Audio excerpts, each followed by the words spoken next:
Hi guys, I'm Mrs. Montunis and this is my lab assistant Landon Montunis, and welcome to today's episode of Kitchen Science. Alright guys, so in today's lab we're going to be learning all about minerals. So what we're going to be doing today first is we're going to be testing some unknown mineral samples. Let me show you. All right, so what we have here are 5 mineral samples that all have the same color. So as you know, color is not a good way to tell minerals apart. So what I need to do is I'm going to test their hardness. So lab assistant, will you scratch them with a nail?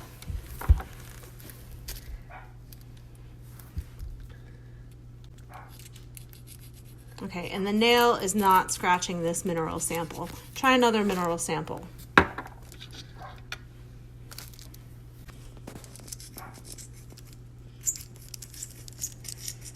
Okay, and I can see it scratch that mineral. So what that tells me is that the hardness of that mineral is about 3 to 4.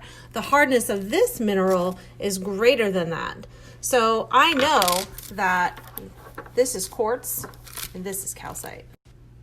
The next property we're going to look at is luster. Luster is how a mineral reflects light. Lab assistant, move that around a little bit so we can see. There we go.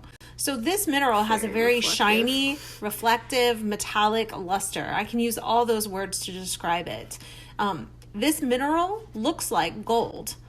And one way I could determine if it's real gold or fool's gold is by using another property called streak. To test streak, what you typically do is you take the sample and you rub it on a white tile or a black tile if it's a dark colored mineral. What we're going to do is we don't have a streak plate, so we're going to try a piece of paper. So Landon, will you go ahead and scratch that piece of, or that sample on the paper? And if it's gold, it should have a yellow goldish streak.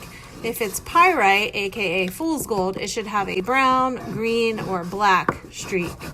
And if I zoom in, you can kind of see the streak color left behind on the paper. The next property we're going to test is magnetism. So, Landon, will you test and see which minerals are magnetic? Nope.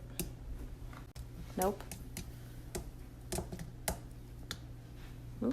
Ooh, magnetic. Nope. Nope. Nope. Ooh, that one's magnetic. So this is just another property that can help us tell the difference between two minerals that may look the same.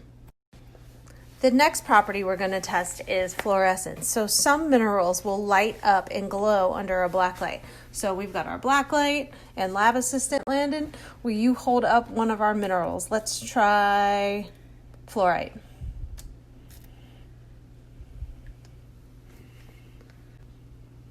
Ooh, okay. And see the way that it glows and picks up the light from the black light, and it kind of changes color. It's hard to see on camera, but fluorite has fluorescence.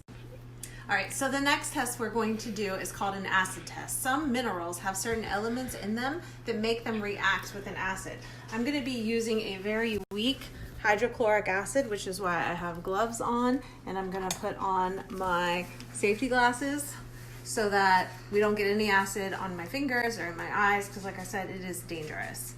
All right, so what we're going to do is we have a set of minerals here, and we're going to just slowly pour some of the acid onto the minerals, and what we're looking for is some bubbling or fizzing. If it bubbles or fizz, that means it's having a reaction.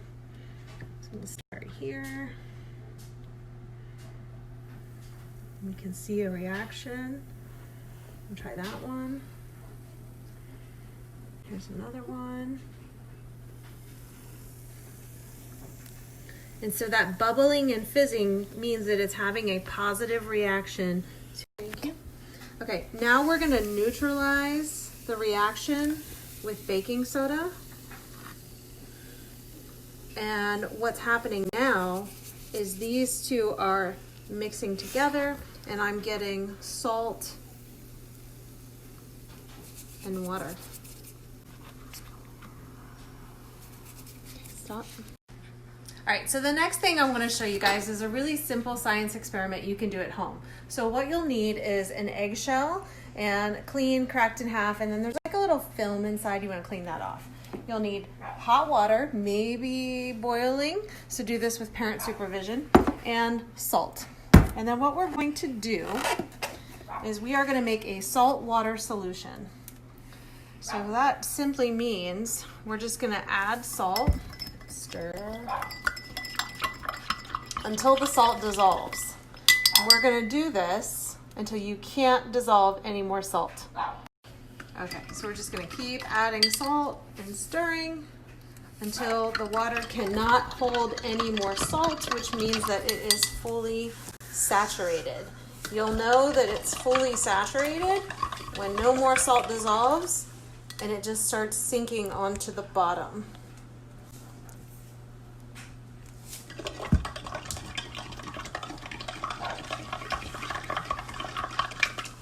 Takes a lot of salt.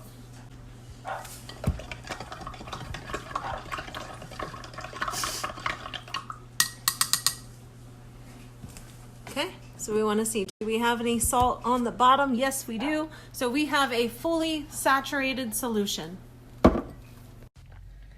So next, what we're going to do is we're going to add some food coloring. Take the lid off.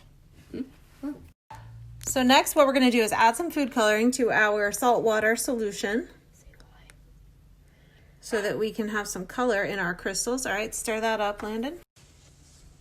Okay, stir that up. Okay, now we're going to spoon some of the solution into the eggshell.